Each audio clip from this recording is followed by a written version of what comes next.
Bismillahirrahmanirrahim. Assalamualaikum warahmatullahi wabarakatuh. Alhamdulillahirabbil alamin. Wa bihi nasta'inu ala umuri dunya waddin, wassalatu wassalamu ala sayyidil awwalin wal akhirin Muhammadin wa ala alihi wa sahbihi ajma'in, wa ba'du. Ikhwan sekalian, ana bacakan hadis yang kelima dari kitab Syarhu As-Sunnah karya Al-Imam Al-Baghawi rahimahullahu ta'ala. Pada kali ini saya ingin membacakan hadis yang berasal dari seorang sahabah yang bernama Abu Sa'id Al-Khudri. Beliau bawakan rahimahullahu ta'ala, kata beliau, wa'an Abi Sa'idin Al-Khudri qala, Abu Sa'id Al-Khudri berkata, sami'tu Rasulullah sallallahu alaihi wasallam yaqul, aku mendengar Rasulullah sallallahu alaihi wasallam bersabda, man ra'a minkum munkaran falyughayyirhu biyadihi, fa in lam yastati' fa bi lisanihi, fa in lam yastati' fa bi qalbihi, wa dzalika adhaful iman. Hadis ini tidak asing bagi telinga kita, sering mendengar dan terulang. Tetapi tidak mengapa saya sampaikan karena ini bagian dari urutan, dan terpenting adalah selama kita belum maksimal mengerjakan isi dan kandungan dari hadis ini, maka sebenarnya terus-menerus peringatan itu hendaknya sampai ke telinga kita. Rasul bersabda, kata beliau, man ra'a minkum mungkaran. Man, barang siapa. Tidak ditentukan siapa itu siapa. Bisa laki, bisa perempuan, bisa muda, bisa tua, siapa saja. Minkum, dari kalian, kalian yang dimaksud di sini adalah umat Islam, umat Muhammad sallallahu alaihi wasallam. Falyughayyirhu, ini adalah perintah. Hendaknya, kata Rasul, dia, orang yang melihat tadi, adalah melakukan upaya, namanya taghyir.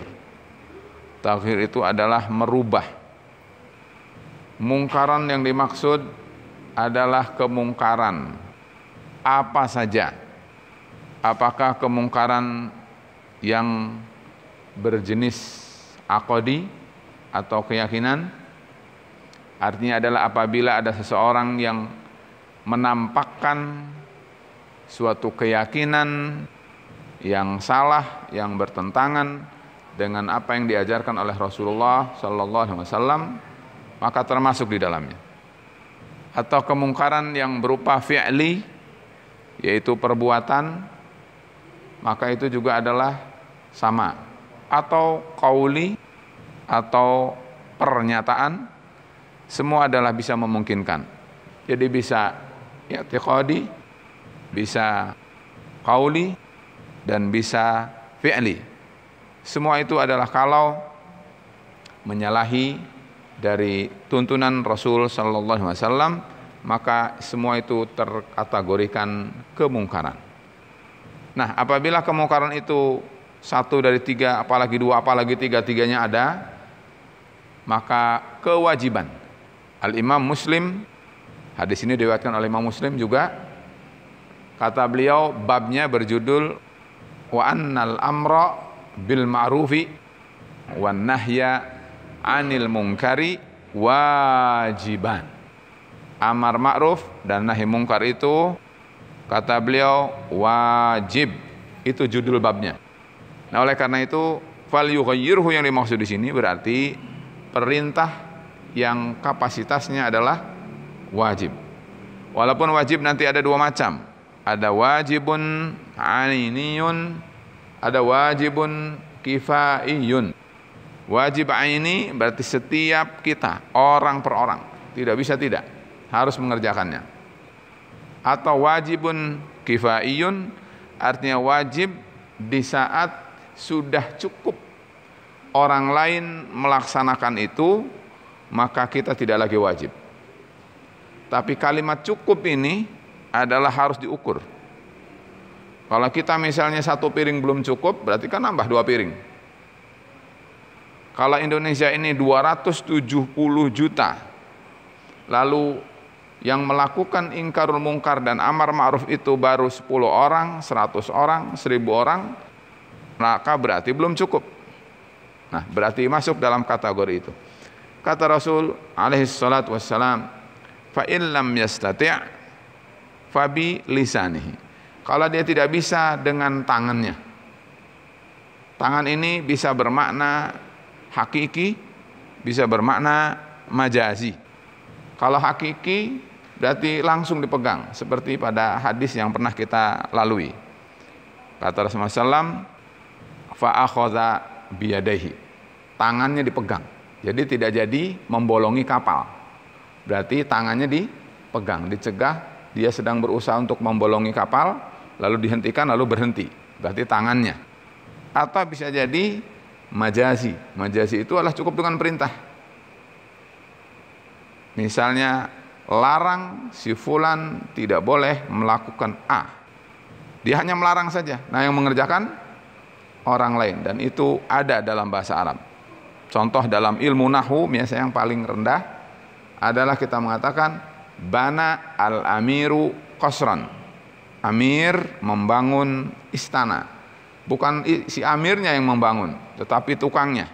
Nah, itu adalah yang dimaksud. Jadi maka yang dimaksud dengan biyadihi itu adalah bisa dengan tangan langsung atau bisa jadi dengan perintah orang lain yang mengerjakannya. Nah, siapa di antara kita yang punya kewenangan itu, maka dia wajib hukumnya. Pada saat melihat kemungkaran, dia harus mencegahnya. Sebaliknya pada saat sesuatu yang ma'ruf harus diperintahkan.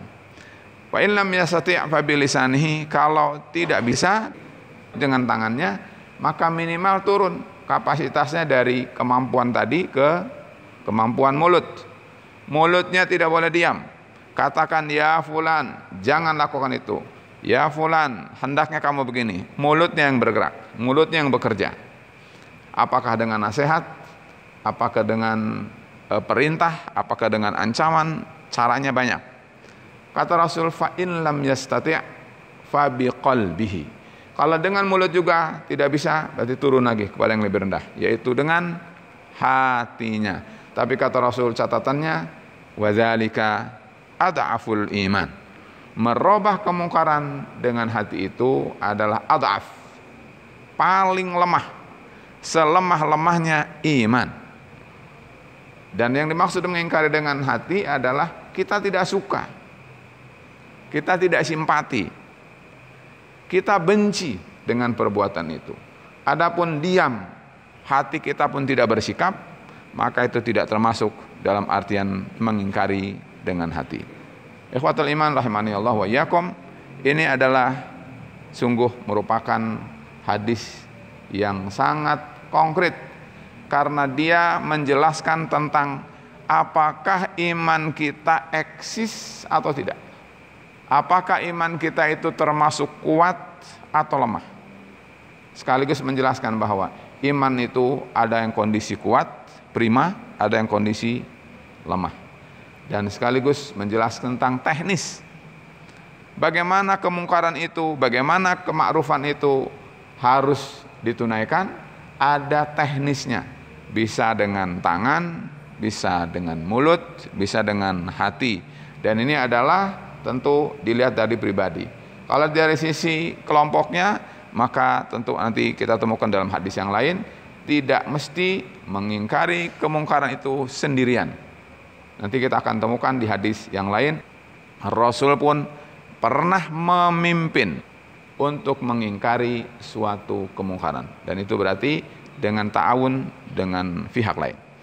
Saya kira cukup, mudah-mudahan menjadi pelajaran bagi kita bahwa sungguh amar ma'ruf dan nahi mungkar adalah merupakan indikator dari eksis dan tidak eksisnya iman pada diri kita. Mudah-mudahan Allah senantiasa menjaga iman kita sehingga istiqamah Wassalamualaikum warahmatullahi wabarakatuh.